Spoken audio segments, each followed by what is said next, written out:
The graphite pen in my hand paused at the blank space of the last question on the exam paper. The bell for the end of the school's third mock exam rang on time in 5 minutes. I didn't go through the usual ritual of double-checking.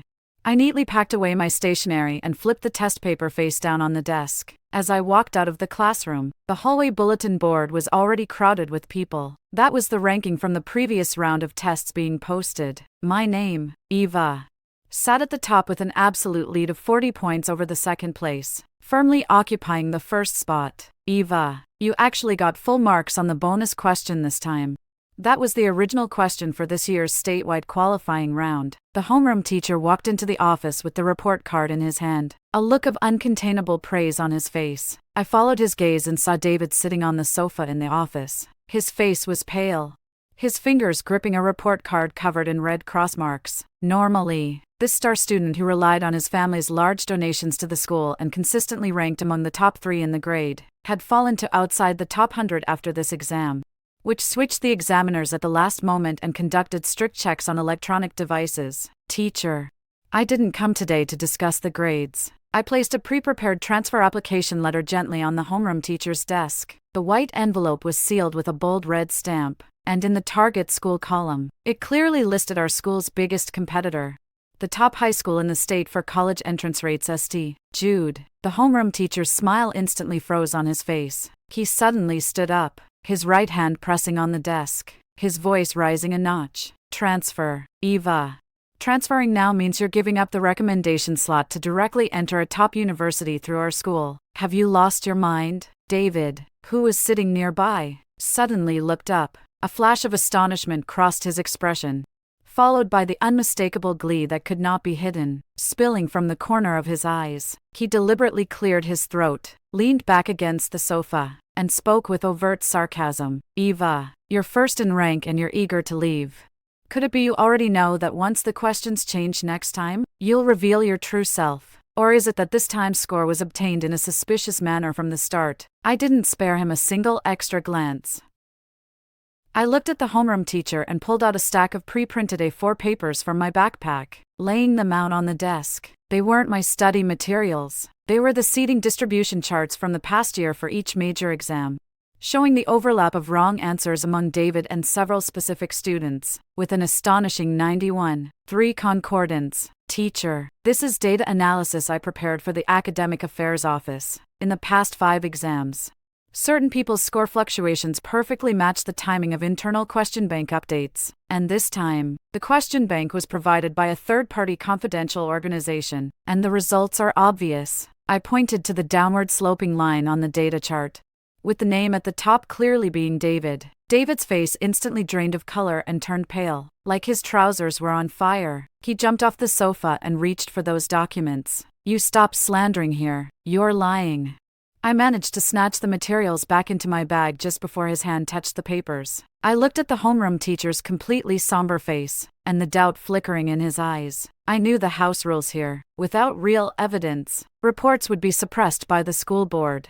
Because David's father had just donated a new gym to the school, the transfer application has been signed. Starting from tomorrow, I will no longer appear on this campus. As for a backup copy of this report, it was sent to the anonymous tip box of the Academic Affairs Office via encrypted email an hour ago, and copied to the supervisory hotline of the Education Bureau. I shouldered my backpack and turned toward the office door. The moment I pulled the door handle open, I stopped in my tracks and looked back at David, who was frozen in place. Beads of sweat had formed on his forehead, and the hands at the sides of his legs were trembling unnaturally. David, I hope you still manage to get full marks in the upcoming disciplinary office investigation. After dropping those words, I closed the door without a trace of longing and walked out of the teaching building. The corridor behind me carried the hurried sounds of the homeroom teacher making phone calls and David's sharp, hollow excuses. The driver at the school gate had rolled down the window.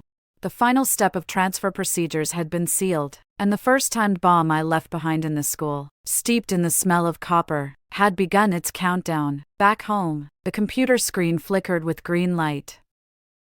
It was an anonymous post I had registered on the forum of my old school. The post contained no extra words, only a screenshot of David's ranking in the latest mock exam and a suspenseful title reading "The exam cheating scandal will be revealed soon." In just half an hour, the post had already surpassed 50,000 views. and the comments beneath it spread like a snowball. I knew David would be frantically using connections to delete posts, manage PR, and even trying to locate the IP address of this account. The phone on the desk suddenly vibrated.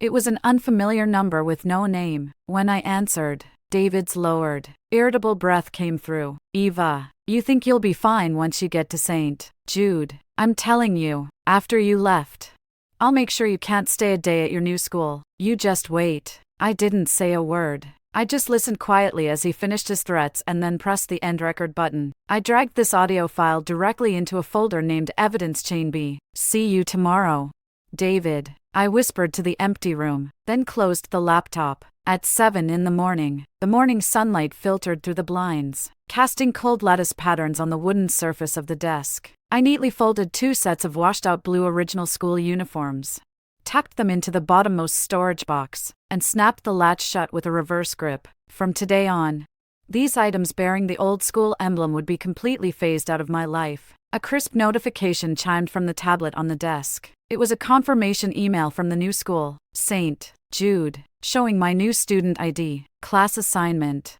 and the first semester timetable. But 2 minutes later, a red exclamation mark suddenly popped up on the interface warning. "There is a data anomaly in your personal electronic file during transmission. Please contact the registrar's office promptly." I sneered softly, and my slender fingers speedily tapped on the keyboard, tracing back along the footprint of the data transfer. As expected, the server from my original school had initiated an unlawful modification to my file half an hour earlier. In the conduct section, the phrase originally filled in by the former homeroom teacher as excellent, disciplined had been maliciously altered to previously investigated for violations of exam room rules. This clumsy tactic, besides David and his prominent uncle who was the director of the registrar's office, left no second guess. I did not immediately call to question or show any sign of panic. Instead, I opened the network log monitoring software that had been deployed in the original school's registrar system 3 days ago. The code on the screen scrolled rapidly, finally locking onto an IP address with precision that was the desktop in the director's office of the original school's registrar, and the login account belonged to David's inside man uncle. The modification time was 6:15 this morning. "Since you're so eager to deliver the evidence, I'll take it." I packed all of the logs, including the login time, operation traces, data comparisons before and after modifications, and the IP address's physical location, into an encrypted data packet that could not be intercepted. Not only that, I also captured the abnormal logs showing this account repeatedly querying and modifying high-difficulty mock exam question banks over the past 6 months. Half an hour later, I changed into a neat suit, slung my bag over my shoulder, and stepped out of the house. I did not go directly to report to St. Jude. Instead, I took a taxi straight to the main administrative building of my original school. The hallway of the administrative building was quiet, but in the director's office of the registrar's department a hushed, oppressive argument could be heard. I stopped at the door, and through the half-open frosted glass door, I could clearly see David standing with a pale face in front of the desk, while his uncle furiously tapped on the keyboard. "What's going on? Why does the system say it can't be completely locked? Why is that file still syncing?" David's voice was low, but the irritability and frustration could not be hidden. "Shut up. I don't know who installed a tracking plugin in the system. I can't delete the operation records at all." The registrar's director's forehead was covered in cold sweat, his voice shaking badly. I raised my hand, bent my fingers, and rapped 3 hard knocks on the glass door. The arguing inside abruptly stopped. The door was suddenly pulled open, and the registrar's director glared at me with a furious look, but his expression froze the moment he saw my face. David peeked out from behind his uncle, a hint of panic flashing in his eyes, which was soon replaced by a nearly twisted smugness. "Eva, you're no longer a student here. What are you doing back? Has St. Jude found out you're not clean and kicked you out?" David crossed his arms, sneering as he stepped forward. I ignored his provocation and simply walked past him, placing a printed paper in my hand face up on the registrar director's desk.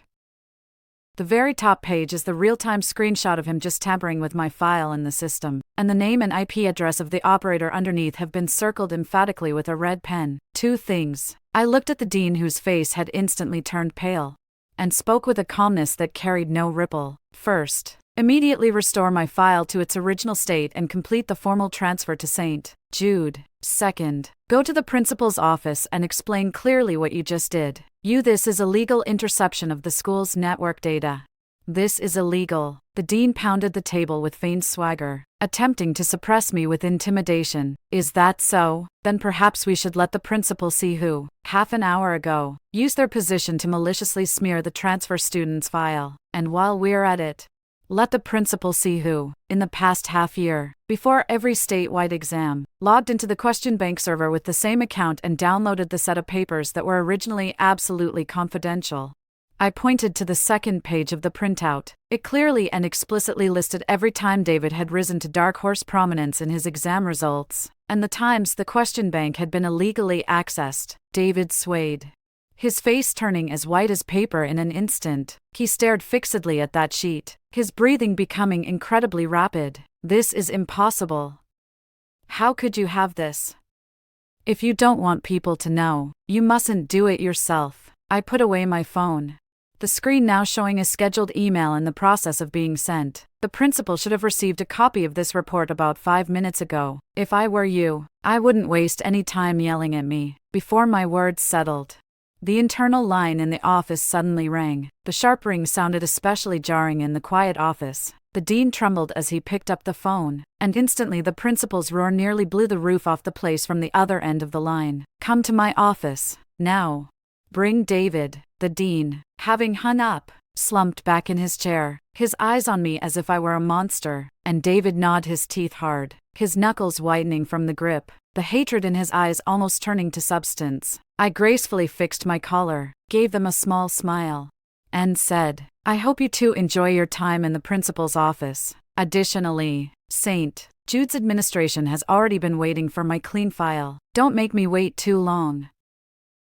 I turned, not looking back, and walked out of the administrative building. The sun shone on me unobstructed, bringing a long hot heat. Behind me, in the teaching building, the faint sound of David smashing things echoed.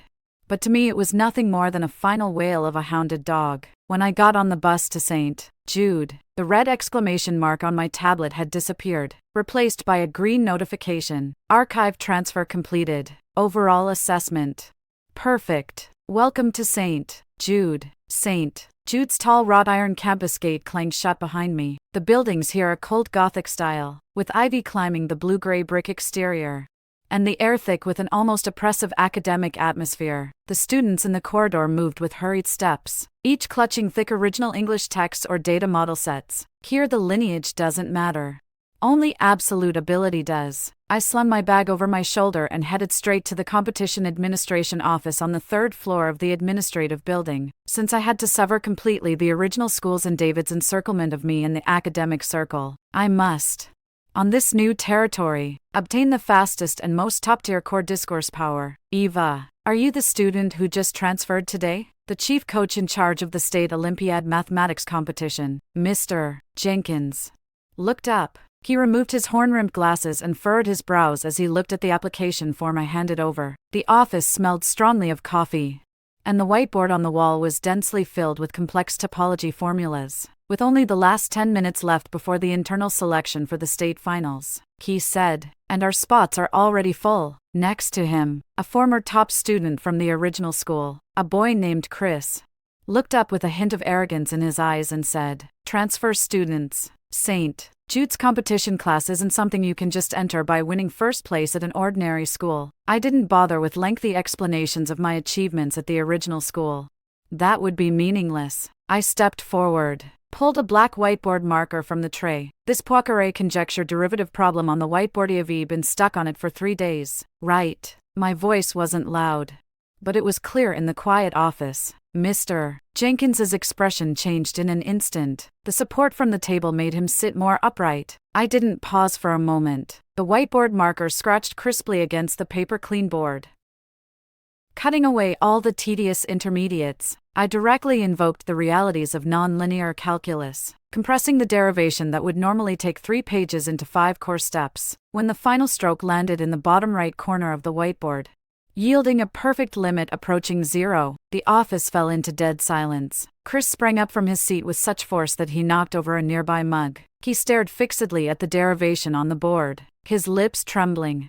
and for a long time could not utter a word. It was a kind of despair that cannot be refuted in the face of absolute logical crushing. Mr. Jenkins walked quickly to the whiteboard, his fingers trembling as he traced downward along my solution path. The shock in his eyes gradually turned to fervor. The genius of the approach. Reality, precision, with no cognitive redundancy. Eva, where did you attend school before? Mr. Jenkins suddenly turned around, his eyes bright with excitement. No need for the selection process, you'll directly take the captain's position. Next week, represent St. Jude to participate in the Provincial Elite Student Joint Defense. Thank you, teacher. I calmly put away the whiteboard marker and wiped the ink smudges from my fingertips. Just as Mr. Jenkins and I finalized the competition details, my phone in my pocket vibrated several times. I walked to the window at the end of the corridor and swiped open the screen to reveal line screenshots from a few classmates at my former school who were usually on decent terms with me. The screenshot was of a cross-school social group for the old school. David was frantically sending messages in the group. Does anyone know which class Eva, who transferred to St. Jude, is in? I heard she was expelled for allegedly stealing internal exam questions. Everyone stay away from her. I have an internal disciplinary notice from the Academic Affairs Office. Who wants to see it? Watching these clownish, pompous remarks, I didn't even crack a smile. I directly swung back and sent the screenshot of Mr. Jenkins's handwritten letter appointing the St. Jude Math Olympiad team captain, as well as the screenshot showing I, as the top seed, have full academic stipend. To that joint two-school big group chat, and I didn't even need to add any words. The previously lively group chat immediately fell silent as if muted. 5 seconds later, the screen was flooded with question marks and exclamations. What the heck? He's the captain just after transferring. St. Jude's team captain. Is that something you can appoint at will? Wasn't someone just saying he was expelled earlier? Does it not hurt your face? I stood in the sunlit corridor of St. Jude, with a cold eye watching David's avatar rapidly turn gray in the group member list that couldn't bear the overwhelming ridicule and left the group. 2 weeks later, the annual 3-school joint midterm exam arrived as scheduled. As the rising star of the St. Jude competition team, I was placed in the very front center of exam room 1. The red light on the surveillance camera in the room flashed silently, surveying the heads of the dozens of students leaning over their papers below. The exam was important because it directly linked to the top university admissions quotas at the end of the year. Even more coincidentally, a group of top students from my previous school had also been assigned to this room. David sat diagonally behind me, 2 rows away. An hour into the exam, there were no novel questions on the paper, only variations of standard models. My pen flew, and my thinking unfolded across the scratch paper like a stream of water. With 5 minutes left before the end of the test, the proctor assistant, an older sophomore from my old school, was walking hurriedly down the aisle, head bowed low. As he passed my desk, his wrist trembled unnaturally. A white scrap of paper landed precisely at the right edge of the metal leg of my desk. The paper didn't roll far. It rested in a position that the chief proctor could clearly see with just a slight turn of his head. At the same time, a sudden scraping sound came from behind and to the side. David stood up abruptly, so forcefully that the eraser on the desk bounced to the floor. In front of dozens of eyes, he raised his right arm and, with a voice that could not quite restrain his ecstasy yet tried to project righteous indignation, shouted, "Teacher, I want to report. Eva in the first row is cheating." The usually quiet exam hall, quiet enough that one could hear a pin drop, erupted. The chief proctor's face darkened as he hurried down from the podium. He followed the direction of David's finger and quickly located the white scrap. "Please stand up. Student, hands off the desk," the chief proctor ordered coldly. I lowered my carbon pencil and laid my hands flat on the desk, maintaining a calm expression as the proctor picked up and opened the scrap. It was a cheat sheet filled with microsized formulas and various variants of exam bank answers. Most damning was that on the back of the cheat sheet, written clearly in red ink, were the 3 letters Eva. "Is this the so-called genius of your St. Jude?" David let out a sharp, scornful laugh from behind, his voice rising. At my old school, this person was disciplined for buying questions. And now at the new school they openly bring a cheat sheet to the joint exam. What qualification does such a person have to sit here? The room buzzed with whispers, and many St. Jude students cast astonished looks in his direction. The proctor assistant shrank to the back, his forehead sweaty, too afraid to lift his head and look at me. Faced with a charge that could crush any ordinary student, I did not rush to defend myself, nor did I show a hint of panic. I slowly stood up, my gaze crossing the chief proctor, as I coldly fixed it on David, who was desperately trying to maintain his composure. David, before you accuse others, have you even bothered to understand the hardware configurations here? I raised my hand and pointed to 3 corners of the classroom ceiling. Room 1 at St. Jude has just completed security upgrades a week ago, I said, turning to the chief proctor with a chilling, clear tone. There are 3 new high-definition Pantelsim cameras the top left corner, the top right corner, and directly behind us. They can clearly capture the trajectory of a single ant on the ground, let alone anything else. I paused, letting my gaze sweep over the trembling proctor, then looked back at David. From the start of the exam until now, my hands, my sight, and even my body weight have never left a desk area within the monitoring coverage for even a second. Where did that cheat sheet come from? Who threw it aside with such a crude method as he walked past me? Every frame of the surveillance video recorded clearly. The proctor looked up along my pointing direction at the 3 cameras that quietly flashed red, and his previously stern expression immediately showed the slightest tremor. And David, who had stood straight before, stiffened into a cold, mocking sneer at the words high-definition surveillance. He seemed to realize something, and he sharply turned to look at the proctor's assistant. The boy's legs had turned to jelly, almost collapsing to the ground, watching their ridiculous tacit understanding play out. A sardonic curve tugged at the corners of my mouth, but that wouldn't be enough. I wanted this defamer to suffer complete social death in full view of everyone.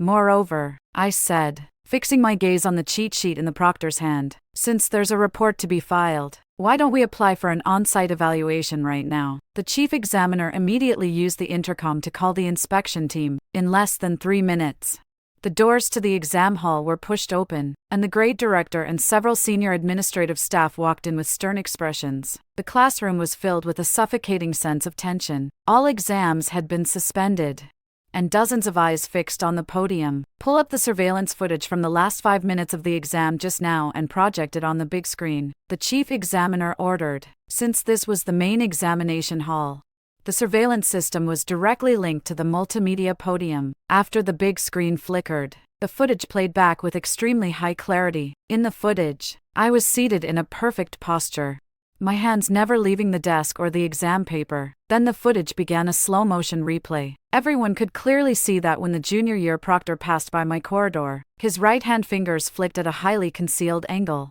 and a white paper ball rolled precisely to the edge of my desk, and sitting diagonally behind me, David, almost at the same moment the paper ball landed, began to move his lips and then suddenly stood up. What does this prove? Perhaps the assistant picked up Eva's dropped cheat sheet and threw it back to her. David's voice rose, even taking on a crackling timbre born of extreme panic. He panted heavily, his face reddening, quickly turning pale. David, you underestimate modern technology, and you underestimate real-world logic even more, I sneered, stepping onto the podium and laying the sheet unfolded from the cheat sheet on the multimedia display podium, magnified several times to project on the big screen. On it, the solving formulas for this calculus problem were densely written. Chief Examiner, please look here. Every continuous stroke of the unknowns X and Y on this cheat sheet bears a highly personal hooked ending. Moreover, when he derived the third differential equation, he used a non-standard abbreviation symbol. I turned around and directly pulled up high-definition scans of several perfect scored papers from David's first stage exam from the school's publicly available excellent work archive, projecting them side by side on the screen. Compared, the room was in an uproar. On the big screen, David's every signature and every mathematical symbol from his previous papers matched exactly with the handwriting on the cheat sheet. That unique continuous curved hook, that extremely rare non-standard abbreviation symbol, the match was 100. No. This isn't my handwriting. This is forgery. You're framing me. David collapsed in a panic, shaking his head violently, stumbling, and knocking over the desk behind him. The stationery scattered all over the floor with a harsh clatter, and the proctor in the back row, upon seeing the surveillance footage and the closed loop of handwriting, finally broke down psychologically. He stood up abruptly, with a sob in his voice, shouting, "Teacher, it's David. It's David who gave me 2,000 yuan last week and asked me to drop this cheat sheet to Eva in this exam. All the line transfer records are in my phone. It has nothing to do with me. The truth, at that moment, with nearly cruel logic of reality, was laid bare in front of the entire school's faculty and students. Boom, the entire exam hall erupted. St. Jude's students shot daggers of disgust and contempt at David, and the students from his former school who had come with him also lowered their heads, fearing any association with David. David lay limp on the ground, his face deathly pale, cold sweat dripping in large beads from his forehead. He looked at those pairs of mocking, hostile eyes surrounding him, his body trembling violently, his lips moving, but no longer able to utter a single word in defense. He was utterly panicked, because he knew that the carefully planned cheating accusation would ultimately become a gallows that hangs him alive. David, you, and the assistant supervisor, please come with us to the Academic Affairs office for an investigation immediately. The grade director's face was so dark that it looked as if water could drip from it. He didn't even glance at David as he gave the guard beside him an order. I calmly walked back to my seat and, in the last 10 seconds before the exam submission bell rang, elegantly added the final stroke on my answer sheet. Exit from the Academic Affairs building. The afternoon sun was a bit dazzling. The broadcast announcing that David's entire exam results had been cancelled and he was suspended awaiting processing was being echoed coldly through every corner by the campus radio station. But I knew very well that at his old school, as long as that sponsor father who grew rich from real estate showed up with a new sponsorship and an extensive network of social connections, the board would sooner or later lift and gently lay down this cheating accusation case. The brutal logic of eradicating the root has never been confined to the inside of a school. I sat in the library of the new campus. In front of me on the laptop screen ran a complex financial analysis software. Over the past week I had used legitimate public channels to cross-check all public financial reports, shareholding change records, and yearly tax declarations of the largest controlling company under David's father. Found it. My fingertips lightly tapped the enter key. On the screen appeared several sets of highly unusual data anomalies. In a municipal supporting project that the company had undertaken 2 years ago, there was a liquidity of up to 40 million that, through several shell companies with no business dealings, was transferred repeatedly and ultimately became an overseas investment. In financial audits, this is the standard underlying closed loop for through fake transactions suspected of tax evasion and money laundering. I had no hesitation at all, compiling a flawless professional report from the abnormal analysis produced by professional financial models, the original data sources, and the evidence of commercial fraud contracts forged recently by the group to fill the gap. I split the report into 2 parts. One part was submitted directly through the official real-name reporting channel of the State Administration of Taxation with the legal vouchers of my consulted public data. The other part was directly copied to the executives of the original school's board. 2 hours later, in the original school's emergency boardroom, the directors, who had always spoken and acted in decisive fashion in the school, were now pale as they looked at the printed financial risk assessment report in their hands. The first page was marked in conspicuous red. If this sponsor is formally investigated, the school as a long-term recipient of funds will face serious reputational collapse and audit risk. We must cut ties immediately. The executive director sitting at the head of the table pounded the table hard. Meanwhile, David's father hadn't even had time to use his connections to help his son defuse the school's disciplinary actions when 2 government cars marked with tax inspection words had already driven straight into his underground garage at the city center headquarters building. My phone began to ping crazily with urgent pushes from local business news. Breaking: a well-known local real estate enterprise, Hai Tian Group, is suspected of major tax issues. Core executives have been taken away for cooperation with investigations. I watched the news flicker on the screen, and in the footage David's father, accompanied by 2 inspectors, with his face shielded by his suit jacket, crawled into the car in a shabby manner. His wealth, his position, the confidence he used to back his son at this moment, they all collapsed. The dormitory door was suddenly knocked urgently, and a muffled voice from next door muttered, "Eva, you must see the original school's internal forum. David's father is in trouble, and the board is discussing directly expelling David." I closed the laptop,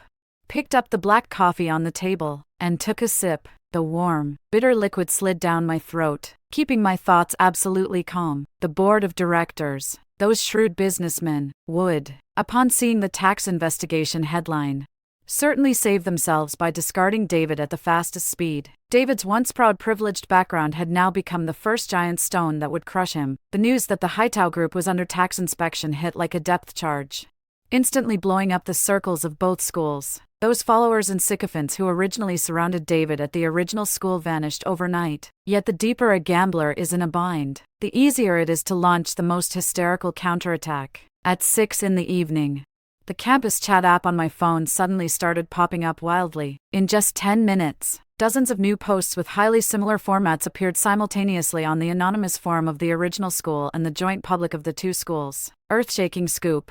The real face of a newly transferred girl scholar, using hacking methods to steal the original school's question bank, colluding with outside forces to set up classmates. The real reason Eva transferred revealed. Immoral conduct, driving away sponsors. St. Jude classmates, you've been deceived. The posts not only excerpted my earlier truncated screenshots of the logs I checked at the Academic Affairs Office, but also included several photos that were maliciously edited with blurry angles, implying improper dealings with certain external financiers. More seriously, some accounts began steering the discussion in the comments, trying to attribute David's father's financial crisis to my malicious retaliation and online violence. The malice spread like a tide in the comments, as keyboard warriors, protected by anonymity, attacked me from every angle with the dirtiest, most vitriolic words. Eva, this is clearly someone paying for bots to smear you. Chris, holding a tablet, came briskly to my side with a grim look. These posting accounts are all newly registered, but their IP addresses have been masked by proxy servers, so we can't trace the source. Do we need to contact the network admin to block the posts? Don't need to. Let them keep posting. I stood in front of the multimedia reading room's window, coldly watching the rising view counts and shares on the screen. In the real logic of the internet, deleting and blocking only turns rumors into hidden truths, sparking an even bigger backlash. To break the rumors, the only way is to strip them of anonymity and drag the instigators into the sunlight for public punishment. I didn't reply a single word in the posts. I sat back at the computer, long, steady fingers hammering out a series of complex commands on the keyboard. 2 minutes later, I had breached beyond the forum's thin superficial defenses and directly entered the server's underlying database. Proxy servers. Too naive. I sneered. The other party was using the most common paid VPN service on the market, attempting to hide the real IP. But in the face of modern network tracing technology, such cover-up is pointless. I traced the data packets' routes in reverse, cross-checking posting times, device fingerprints, and network ports, and in just 10 minutes completed the bottom-level origin of all the rumor accounts. The code on the screen froze at the last moment, spitting out a clear data report. Those dozens of hopping, foul-mouthed righteous bystanders accounts, though they had changed various virtual IPs, all pointed to 3 fixed terminals by their original device MAC addresses, and the physical locations of these 3 terminals were now neatly displayed in the original school's male dormitory building room 402, the dorm of David and his last 2 close friends and followers at the school. Even more ironic, when I traced one of the main conspirators' spending records, I unexpectedly followed the trail directly to David's real name registered bank card, which had just transferred 8,000 yuan to a network PR team half an hour earlier. If you all like making things public online so much, then let's make a bigger move. I have created a refined, rigorous high-definition long infographic that compiles the complete chain of evidence, including the poster's real physical address, the device's unique identifiers, proxy IP penetration comparisons, and David's real name transfer receipts. At the top of the long infographic, there is an official legal letter jointly issued by the St. Jude Law Advisory Team and stamped with a bright red seal. On the letter, David and the real names in both Chinese and English of the 2 aides are clearly listed in bold black type, and the alleged charges are online defamation, provocation, and violation of reputation. At 8 o'clock in the evening, when online public opinion was at its peak and some people even started shouting to block my entrance at the St. Jude campus gate, I used my real name authentication account to publish this long infographic simultaneously on 2 school forums and the local largest social platform. At the same time, I added the simplest sentence, notarized online. All devices involved have been physically located to the boys' dormitory 402 at the original school. See you in court. This is akin to dropping a precise cloudburst explosive in a raging fire. The once lively comment section fell into a deathly silence in an instant. A few seconds later, Public opinion began to reverse at a nearly terrifying speed. Holy crap, the physical location has been exposed directly. Is this sister a top hacker? What a scene. David used his real name bank card to transfer funds to the online mob to smear others. This is so stupid. Right.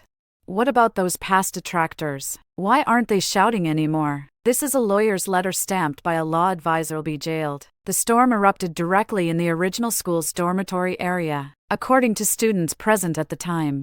The dorm manager immediately led security into dorm 402 upon seeing the post, pinning David and his 2 aides down in front of their computers as they were still banging on keyboards trying to delete the posts. The venue for the final of the statewide Olympic mathematics competition was the International Conference Center in the city center.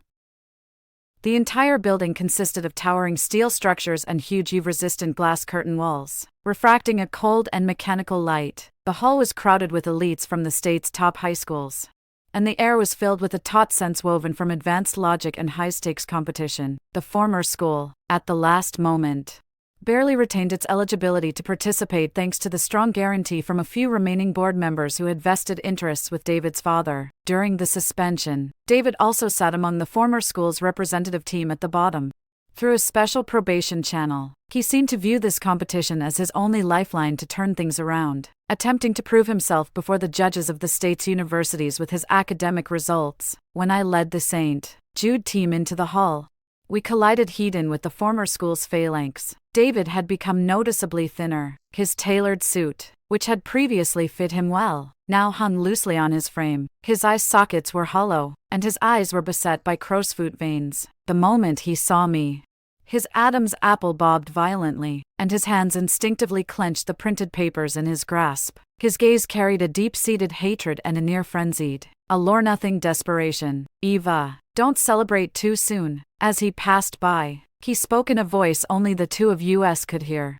Gritted teeth. "Today's final is a live defense format. My paper has earned core patent authorization. This is the last path my father laid out for me before he went in. On that stage today, I will tear apart everything you built for St. Jude." I didn't even pause a step, continuing to lead the team to the center front row of the first seed. The competition rules are brutally strict. Each team has 15 minutes for a presentation, followed by 20 minutes of joint questioning by the judges and opponents. This tests not only scholarly but also the ability to defend realistic logic under extreme pressure. As the round progressed and the first half ended, it was the former school's turn to take the stage. David, as their lead speaker, walked briskly to the podium. When he began to present the slides on the big screen, it had to be admitted that it was a nearly perfect quantitative model paper on the stability of nonlinear dynamical systems, complex formulas, smooth data evolution, and nearly flawless deductive reasoning caused the several elderly lifelong professors in the audience to nod frequently. David's state began to recover with their acknowledgement. The previous gloom vanished, and the arrogance of superiority returned to his face. He even, before finishing his exposition, deliberately glared at me directly below. "These are the results of our research. By employing the most realistic data logic, we have resolved the long-standing issue of computational redundancy associated with system perturbations." David bowed gracefully, and the audience burst into enthusiastic applause. "Now, we enter the QA section." The chief judge tapped the wooden gavel. I didn't give the others any time to react. I was the first to press the talk device in front of me. The crisp prompt echoed through the vast lecture hall, and all the magnesium lights and cameras instantly focused on me. I stood up, not holding any manuscript, simply swiping open the electronic whiteboard in front of me and clipping the core formula from page 14 of David's paper onto the big screen. "David, your paper's overall logic is elegant, but real science is most concerned with closed loops." I picked up the electronic pen and, in red, drew a bold stroke through the nonlinear matrix formula at the center of what is known as the core patent outcome. "In your third inference, in order to force the system to reach an ideally stable state at the 120th second, you introduced an external correction coefficient delta F, but you seem to have overlooked one point." My voice rang calmly and decidedly through the loudspeaker, without any emotional fluctuation.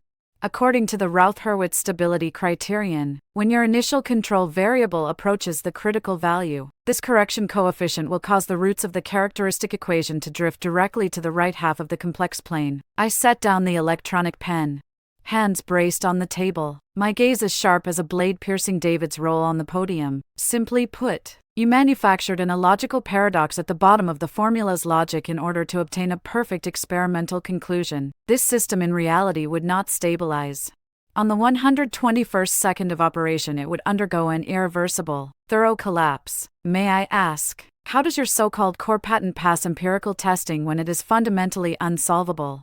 One stone stirred 1,000 waves. The judges' seats below erupted in a suppressed, surprised murmur. A few professors immediately put on their glasses, began frantically checking the calculations on their papers for the loophole I had just pointed out. In less than a minute, the head judge's expression sank entirely. He turned his head and looked at David with extreme severity. Representative team from your original school, please immediately derive and provide a rational explanation on site for the logical paradox raised by St. Jude's captain. This is the cornerstone of the paper. On stage, David's arrogance was ripped away in that instant. His lips trembled violently. The laser pointer in his hand wobbled on the whiteboard like a branch in a gale. He attempted to write the derivation on the board to refute it, but that paper wasn't his own. It was a mature semi-finished product bought at high cost by his father before the incident. He didn't know that the underlying logic would be as fragile as paper when faced with a pinpoint explosion from top experts. This is an incidental system error. We will address it in subsequent experiments. David mumbled, a few large drops of sweat hitting the podium and transmitting heavy radio noise through the microphone. This is not an error. This is academic fraud. I cut in calmly. Because the original version of this formula came from a rejected erroneous paper from MIT 3 years ago. You even copied it. But you copied the wrong part. The entire venue erupted in shock. Security personnel and disciplinary committee experts from the organizing committee immediately rose. The head judge did not even allow David to finish his 15 minutes of questioning and slammed the gavel down with a heavy stroke. Considering that the original school team is suspected of serious academic fraud and deception, I hereby cancel all results of the original school at this competition on the spot. At the same time, the organizing committee will file a formal report with the State Board of Education, and the original school will be permanently disqualified from participating in this event. No, this is impossible. You can't do this. David screamed hysterically on stage, attempting to rush the judge's bench, only to be restrained by 2 burly security guards on site, who dragged him off the podium as if pulling a dead dog. His printed papers scattered to the floor in the air, mercilessly trampled under the feet of the team stepping onto the stage behind him. I straightened the St. Jude team's uniforms and bow tie, facing the downpour of applause from the audience, and calmly prepared for the upcoming final statement with my team. The earth-shattering scandal at the academic competition became the last straw that broke David. When the official notice from the Provincial Math Olympiad Committee arrived at the principal's desk in the form of an urgent memorandum, the entire administrative building collapsed into paralysis. The notice was not only released online to the public but also nailed 2 extremely shameful terms: academic fraud and permanent ban, into the official entries of the former school. For a private high school that depended heavily on academic reputation and patronage from the powerful, this meant cutting off their only lifeline. The next morning, I stood in front of St. Jude's bulletin board, holding a cup of hot soda. The group chat for the former school's senior year had already exploded with rumors and on-site photos flooding the screen like snowflakes. Justice is served. The principal just held an emergency school-wide meeting and announced David's expulsion on the spot.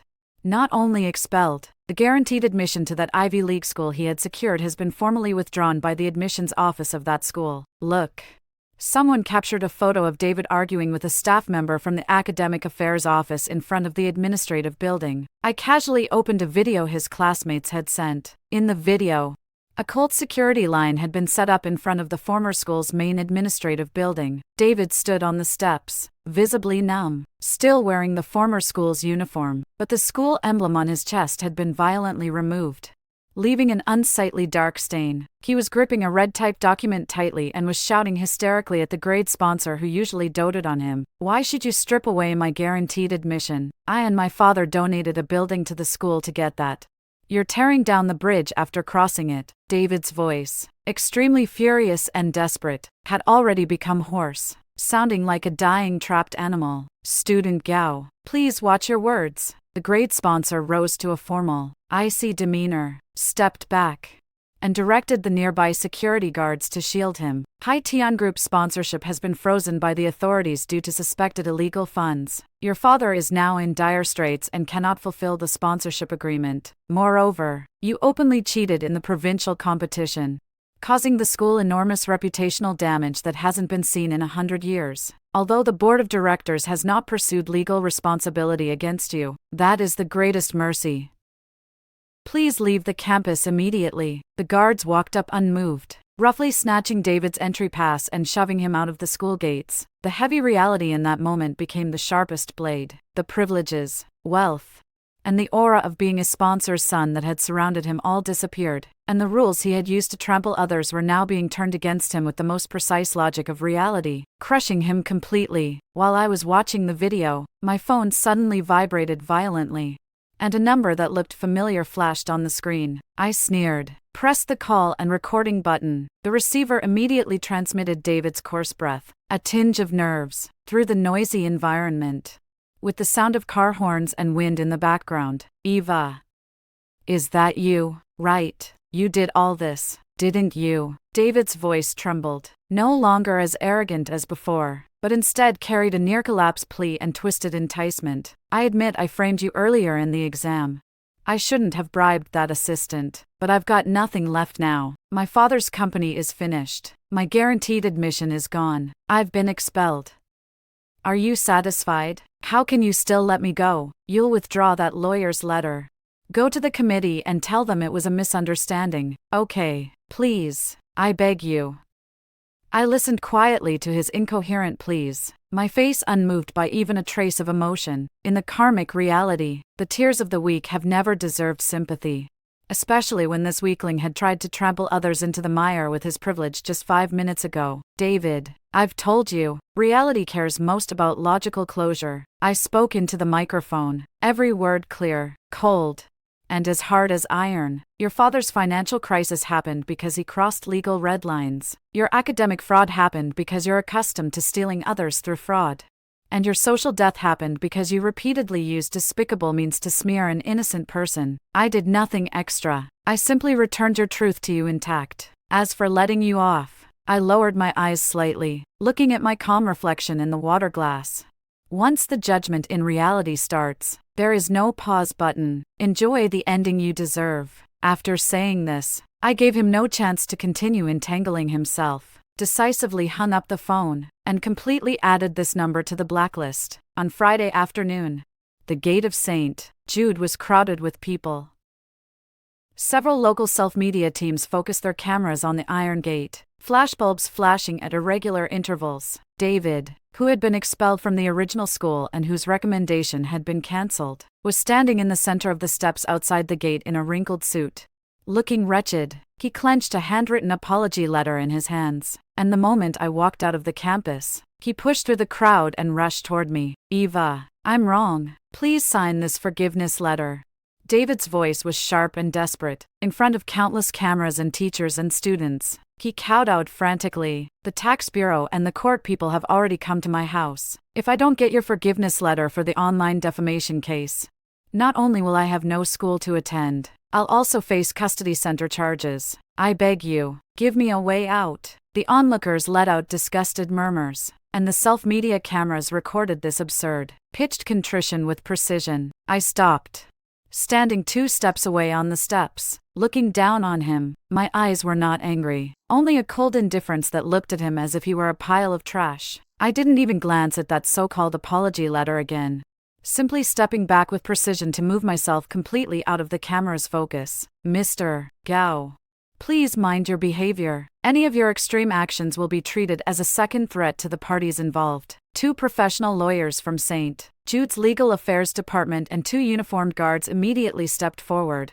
forming a cold human wall to sever David from the outside world. The chief lawyer pulled a court-sealed injunction from his briefcase and slapped it onto David. This is the court's official subpoena, Gao, because you've engaged in extremely vile online defamation and personal smear against Ms. Eva. We refuse any form of private settlement. All evidence has been submitted to the judicial authorities, and what awaits you is a real legal judgment. Around the scene, Self-media reporters swarmed in. Long guns and short cannons immediately targeted the now sodden David on the ground. David, did you previously frame Eva for cheating in the exam under someone's instruction? After the academic fraud was exposed, you tried to kneel to avoid legal responsibility.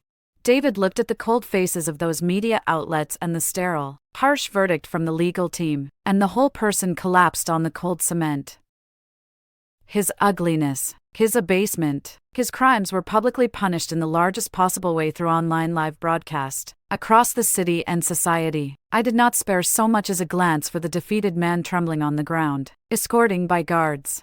I smoothly opened my car door and sat into the waiting black sedan. The golden dome of St. Jude Auditorium rose high and cold, its progressively layered Gothic reliefs refracted by countless spotlights into near-sacred and solemn radiance. The applause from the floor rang like an avalanche. Wave after wave, shaking the marble floor slightly, the chief judge of the state academic committee wore a approving smile and solemnly hung the Olympic competition gold medal around my neck. The emblem of the highest honor, the heavy pure gold medal shimmered under the glare of the spotlights, a cold and dazzling light formed by absolute rationality, the calculative power of countless sleepless nights, and an unassailable logic. Next, on the central, massive IMAX high-definition screen in the auditorium, a silent urgent admission notice from the admissions offices of globally top universities and Ivy League schools lit up. Beneath the red background white characters of the school crest, a line was highlight-marked in bold. Full presidential scholarship, with all undergraduate foundation courses waived. I stood at the very center of the red carpet on the stage, my figure sharpened by a crisp, tailored St. Jude deep blue haute couture suit. My expression remained as calm as water, neither sad nor joyful. Greeting this peak moment that belonged to me and was unquestionably mine, today's event was the annual academic symposium jointly hosted by my former school and St. Jude, and a witness to the formal severing and leadership reshuffle of the two institutions. The audience below was packed with all the teachers and students from both schools, including a few former school trustees who were allowed to enter and sat on the edge of the front row. They wore faces ashen, their hands awkwardly clasped on their knees, and even clapping looked stiff and timorous. Next, please welcome Eva, the absolute top seed of this state competition and not Ivy's, who will deliver the school-wide graduation speech. The host's voice, transmitted through the arena's Topophthalene surround sound system, accompanied by the final wave of applause, and I stepped gracefully to the podium. I reached out to adjust the microphone height, prepared with no lengthy thank you letter, and not like ordinary students to flaunt my academic achievements. That kind of low-dimensional self-affirmation held no meaning for me. I turned around, my gaze as sharp as a blade sweeping slowly across the audience. It passed over faces that had once doubted me, spread rumors about me, or chosen to watch with indifference. Finally, my sight settled precisely on the shadow behind the last door at the back of the auditorium. There stood a disheveled figure, bent and stiff, with an extremely dull expression that was David, due to multiple online defamation charges, incitement of trouble, and academic fraud. He was currently undergoing community rehabilitation and facing massive civil compensation lawsuits. Today he was evidently blending in with off-site workers delivering sound equipment, sneaking into a campus he once took pride in.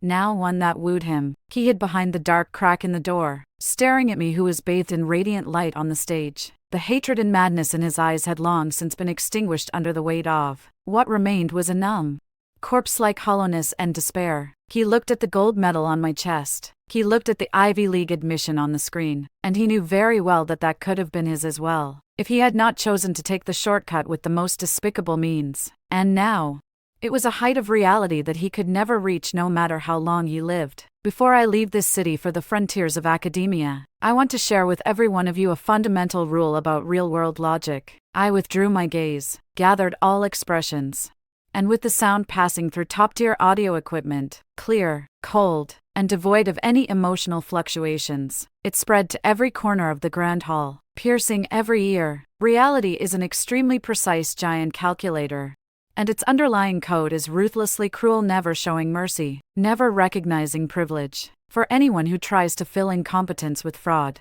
trample innocence with slander, or satisfy private desires with rumors, from the very moment you form the thought, you are using your own actions to tailor a noose you cannot escape for yourself. You think the dirty traces you can erase with resources or backing can be wiped away. But they are already written into a deterministic blastoff program in the loop of cause and effect in reality. The audience fell into an ashen silence. The old board members who, back when, had tried to shield David and smear my records for sponsorship funds, lowered their heads in shame, not daring to meet my gaze on stage. Those students who had once been keyboard warriors online also avoided eye contact. Weak people are used to begging for forgiveness with tears, prostration, or even hysterical self-harm, attempting to defy the rules, whereas the strong never need to argue. We will only take back everything that is ours with absolute, dimension-reducing power, and with flawless, unimpeachable real-world logic. And we will nail the criminals to the pillar of shame forever. I slightly lowered my eyes, and finally glanced at the figure outside the door. Trembling faintly in the darkness, my story ends here with a formal full stop, and the real-world judgments and endless torment belonging to some people have only just begun. Having said that, I did not give anyone a moment to react, and with a sharp, decisive motion, I cut the microphone's power with a click. A vacuum-like silence fell in the grand hall for 2 seconds. Immediately, the entire St. Jude formation rose first, and applause, cheers, and screams flooded the Golden Dome at that moment. In the surge of tributes, I had no hesitation, and turned decisively, walking with long strides toward the backstage independent passage bathed in golden sunlight. At the end of the passage, the airport shuttle arranged by St. Jude's administration had already started, its black body flashing with a cold light in the sun. It would carry me away from this mire filled with petty internal strife, toward higher dimensions and a broader scientific future. And the boy who was once arrogant, who had tried to destroy me with privilege and slander, together with those who aided and abetted him, could only forever be left in that bottomless abyss of rot and despair, swallowing day after day, year after year, the bitter reality they had sown. The world's clamor and noise vanished entirely the moment the car window rolled up. I withdrew my gaze, and I was walking toward my unmatched new era.